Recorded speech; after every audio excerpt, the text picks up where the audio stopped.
என்ன பாட்டு வரும்.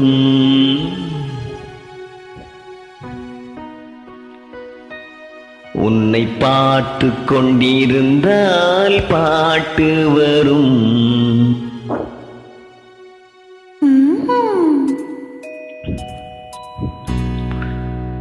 உன்னை பார்த்து கொண்டிருந்தால் பாட்டு வரும். அதை பூங்குயில் கூட்டங்கள் கேட்டு வரும்.